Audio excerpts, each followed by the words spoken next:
Yeah, good morning and welcome back to the another episode of JavaScript.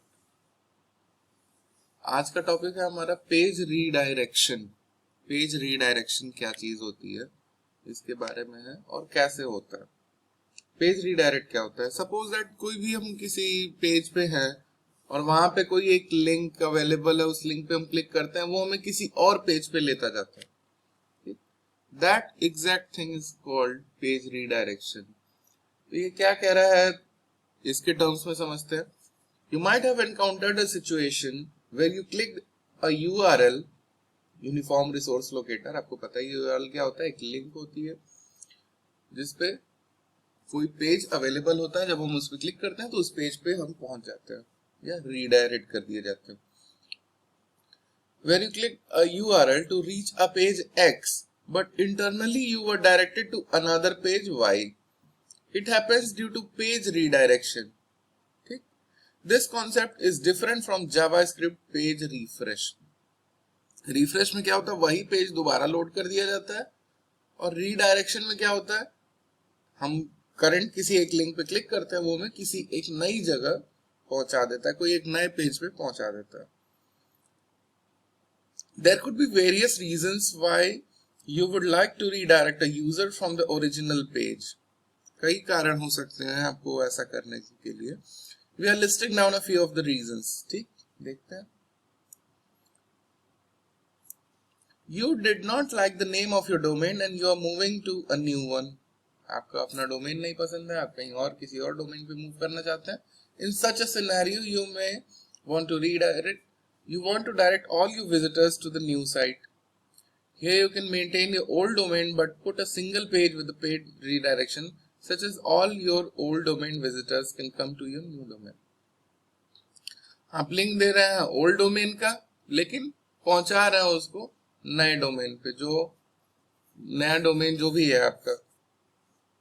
You have built up various pages based on browser versions or their names or maybe based on different countries.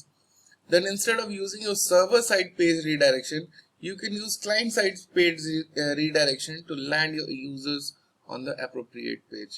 आप हो सकता है कि अलग अलग country के according आपने pages बनाए हो, ठीक, तो सर्वर साइड पेज रिडायरेक्शन की जगह आप क्लाइंट साइड रिडायरेक्शन करा सकते हैं। ठीक, द सर्च इंजिन्स में have already indexed your pages.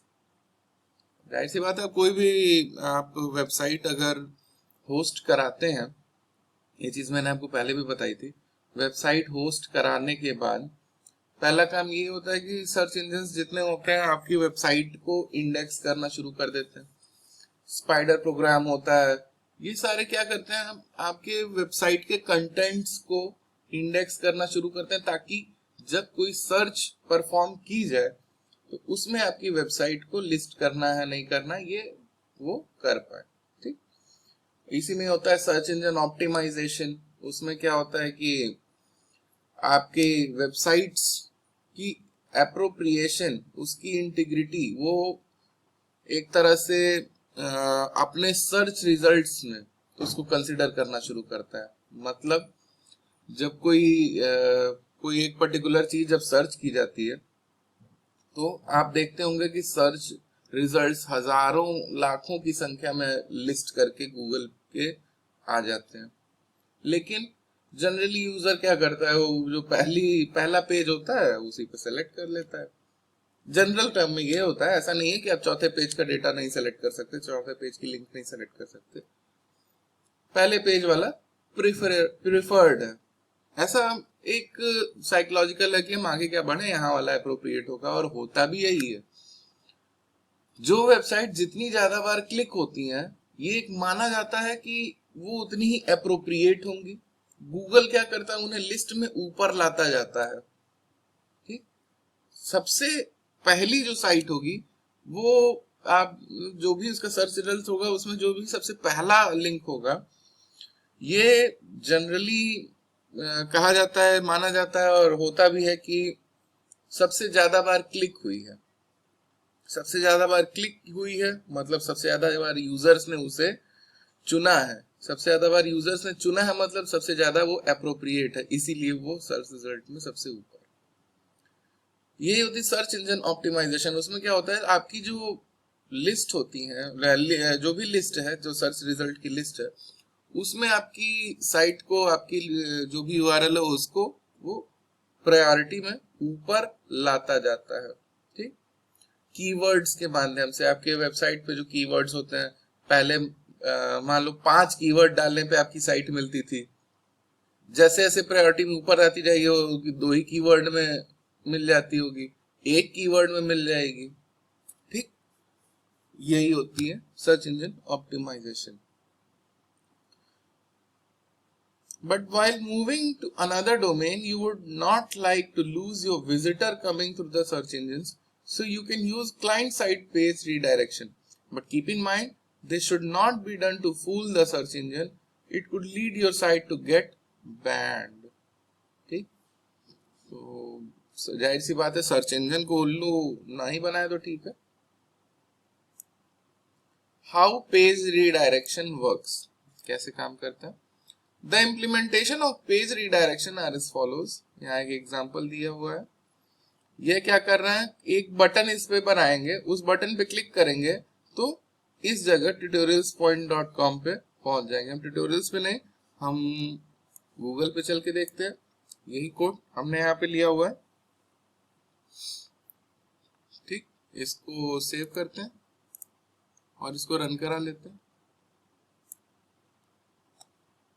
जैसे हम इस बटन पे क्लिक करेंगे, ये हमें कहीं रिडायरेक्ट करेगा। कहाँ कर दिया? गूगल पे। ठीक, क्यों किया? मैंने थोड़ा सा यहाँ पे चेंज कर दिया है। उन्होंने ट्यूटोरियल पॉइंट डाला था, मैंने गूगल डाल दिया है। यहाँ पे क्या फंक्शन यूज हो रहा है? फंक्शन रीडायरेक्ट यूज हो रहा है। ठीक, window dot location equal to this URL, this address. ठीक, बस इतना सा कहने का मतलब, इन्होंने एक बटन लगाया है, बटन पे क्लिक किया हमने तो वो एक रीडायरेक्ट फंक्शन यहाँ पे इंप्लीमेंट हुआ और विंडो डॉट लोकेशन से हमें वहां पे इसने पहुंचा दिया। ठीक, पेज क्या हुआ? रीडायरेक्ट हुआ। रीडायरेक्ट मतलब, एक बार मैं फिर आपको ये बता दूं, ये देखिए यूआरएल, ये हमारा लोकल यूआरएल है। लोकल मतलब ये जो डेस्टिनेशन है हमारे ही सिस्टम पे ही है। यूजर सिद्धांत डेस्कटॉप और फर्स्ट एचटीएमएल, आपको पता ही है, ये चीज मेरे डेस्कटॉप पे पड़ी हुई है, ये फाइल मेरे डेस्कटॉप पे पड़ी है। यहां पे जैसे हम क्लिक करेंगे, ये हमें रिडायरेक्ट करके कहीं और पहुंचाएगा। क्लिक करते ही देखिए अब क्या यूआरएल हो गया, अब तो ग्लोबल यूआरएल हो गया। ठीक, ये चीज आप समझ गए होंगे। ठीक, आगे बढ़ते हैं। एक और एग्जांपल के साथ हम आपको एक्सप्लेन करते हैं सेम यही चीज को। रिडायरेक्शन है, लेकिन इसमें थोड़ा सा टाइमर भी रहेगा। ठीक, मैं यहाँ पे इसको 10,000 दे दिया। 10,000 ये मिली सेकेंड में है, ऑब्वियसली 10 सेकेंड का ये टाइम देगा। रिफ्रेश करते हैं, सॉरी ये तो वही हो जाएगा। देखो 10 सेकेंड का वेट करके देखते हैं। देखिए 10 सेकेंड के बाद अपने आप इसने रिडायरेक्ट कर दिया। यहाँ पे इसने टाइमर क्या लगाया हुआ है, क्या देखिए, एक ये डॉक्यूमेंट डॉट राइट से तो ये मैसेज प्रिंट हो गया। ठीक, डॉक्यूमेंट डॉट राइट का मतलब है मैसेज प्रिंट करना। सेट टाइम आउट, और यहाँ पे एक रीडायरेक्ट का इन्होंने लगाया हुआ है जिसमें 10,000 की वैल्यू दी है, ये मिली सेकेंड में है। ठीक, 10,000 मिली सेकेंड इक्वल टू 10 सेकेंड। हमेशा जब हम सिस्टम में कहीं भी पे भी टाइमर देंगे, टाइमर तो मिली सेकेंड में देंगे। ठीक, यहाँ पे अगर 10 देंगे तो वो इतनी जल्दी रिडायरेक्ट कर देगा, आपको पता ही नहीं चलेगा, because 10 millisecond means almost nothing. ठीक, तो ये था एक और एग्जांपल। आगे बढ़ते हैं। अगला जो एग्जांपल हमारे पास है उसमें ये ब्राउजर के अकॉर्डिंग रिडायरेक्ट करेगा। अब अभी चूंकि मेरे सिस्टम में एक ही ब्राउजर है, बाकी सारे ब्राउजर्स मैंने डिसेबल कर रखे हैं, इसलिए ये एग्जांपल मैं आपको नहीं दिखा सकता, इसको आपको खुद ही करना पड़ेगा। इसमें अलग अलग यूआरएल पड़ी हुई है, आप यूआरएल्स चेंज कर सकते हैं, कहीं गूगल डाल सकते हैं, फेसबुक डाल सकते हैं, इंस्टाग्राम डाल सकते हैं, आपकी मर्जी। और ब्राउजर के अकॉर्डिंग उन्हें अलग अलग यूआरएल्स पे ये ओपन करता जाएगा। इफ एल्स फंक्शन भी लगा हुआ है। अगर ये ब्राउजर ओपन हो, जैसे if Microsoft internet explorer open हो तो ये वाली यूआरएल ओपन होगी, ठीक, नहीं तो ये वाली ओपन होगी। नेटस्केप हो तो ये वाला यूआरएल ओपन होगा। तो कुछ ऐसे इस तरह से, तो काफी ज्यादा इंटरैक्टिव है ये, आपको काफी इंटरेस्टिंग लगेगा। तो ये एग्जांपल आप खुद रन करके देख लेंगे। हम आगे बढ़ते हैं डायलॉग बॉक्सेस को। जावास्क्रिप्ट डायलॉग बॉक्स क्या होता है? JavaScript supports three important types of dialog boxes. These dialog boxes can be used to raise an alert or to get confirmation on any input or to have a kind of input from the users. Here we will discuss each dialog box one by one. एक एक dialog box करके देखते हैं। Dialogue box basically है क्या समझने के लिए, अगर किसी को कंफ्यूजन हो तो मैं बता दूं, कोई भी ऐसा बॉक्स जिसके थ्रू कोई मैसेज डिस्प्ले किया जाए, चाहे वो अलर्ट मैसेज हो, वार्निंग मैसेज हो, नॉर्मल मैसेज हो, यूजर से कुछ इनपुट कराने के लिए कोई मैसेज हो, किसी एक बॉक्स में, ठीक। डायलॉग का मतलब ही होता है स्टेटमेंट, बॉक्स का मतलब होता है एक एनक्लोज स्ट्रक्चर जिसके अंदर वो मैसेज डिस्प्ले हो, जिसके अंदर वो स्टेटमेंट डिस्प्ले हो। An alert dialog box is mostly used to give a warning message to the users. Alert box हम लोगों ने पहले ही यूज किया था, ठीक। alert box सबसे पहले हम लोगों ने यूज किया था। इसका example, for example, if one input field requires to enter some text but the user does not provide any input, then as a part of validation you can use an alert box to give a warning message.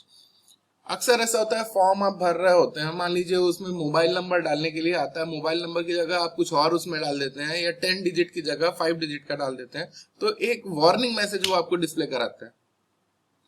That exact thing is alert dialog box, ठीक। Nonetheless, the alert box can still be used to friendlier messages. खाली डराने के लिए नहीं, फ्रेंडलियर messages के लिए भी आप इसका इस्तेमाल कर सकते हैं, जैसे कि okay, to select and proceed, ठीक। तो यहाँ पे कुछ एग्जांपल्स हैं, इन एग्जांपल्स को हम अगली वीडियो में रन करा के दिखाते हैं। तो अभी इस वीडियो के लिए इतना ही। Thank you so much. कोई क्वेरीज हो तो प्लीज डू आस्क, और आप लोग अपडेट रहा कीजिए, क्लासेस अटेंड किया कीजिए, गूगल क्लासरूम्स के असाइनमेंट्स किया कीजिए, क्योंकि एग्जाम तो अपने टाइम पे ही होंगे। Thank you so much, bye bye.